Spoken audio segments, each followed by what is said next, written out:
Китай опроверг и назвал ложью заявление США, признавших геноцидом нарушения прав человека, совершаемых коммунистической партией в Восточном Туркестане. Американские сенаторы сфабриковали ложные обвинения, чтобы дискредитировать Китай и получить от этого политическую выгоду, заявил пресс-секретарь Министерства иностранных дел Китая Ван Вэньбинь.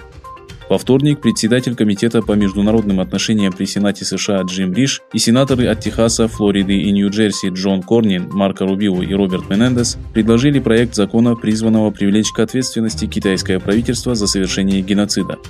Несмотря на критику международного сообщества, осудившего Китай за уничтожение самобытности и культуры уйгуров, Пекин продолжает заявлять, что все обвинения в ассимиляции и прочих преступлениях являются ложью.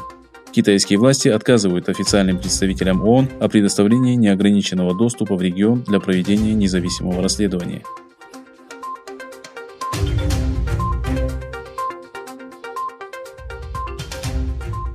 Американские СМИ заявили, что Месута Азила исключили из арсенала за поддержку мусульманских меньшинств.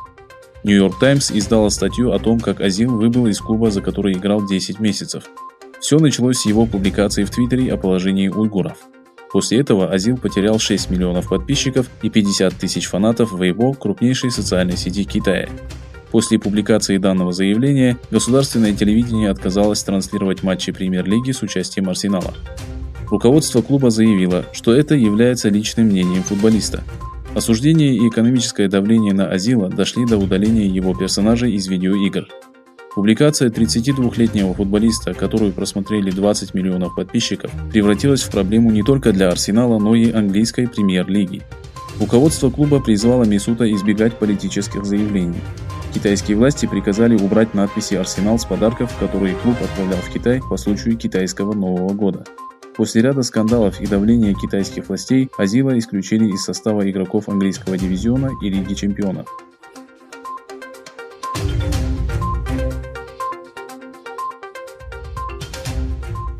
Согласно отчету правительства Германии, названному «Ситуации со свободой вероисповедания», ограничение свободы вероисповедания растет во всем мире. Говоря об угнетении и геноциде уйгуров и других мусульман, официальный представитель Германии по вопросам свободы вероисповедания Маркус Грубель сделал следующее заявление. «Я прошу Организацию Объединенных Наций предоставить независимый отчет о положении уйгуров. Европейский Союз также должен решить проблему ограничения свободы вероисповедания через диалог с Китаем».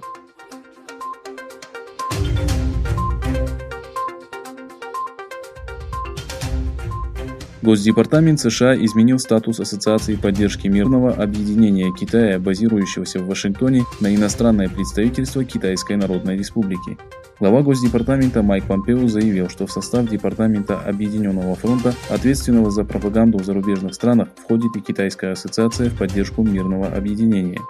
Решение присвоить статус иностранной миссии еще одной китайской неправительственной организации, так же как это было сделано в августе в отношении Института Конфуция, нацелено на освещение деятельности организации и подтверждение того, что она выполняет указания Пекина. Многие китайские неправительственные организации так или иначе связаны с Объединенным фронтом.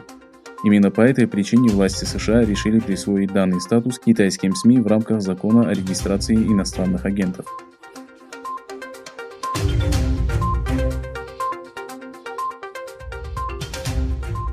Америка приходит как друг, а Китай как хищник.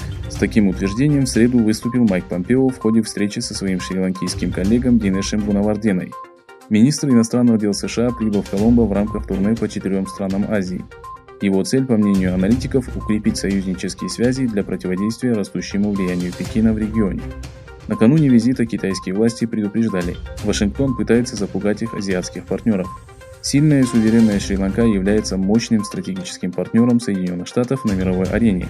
Эта страна может стать маяком для свободного и открытого Индо-Тихоокеанского региона. Но это совсем не то, к чему стремится Китай.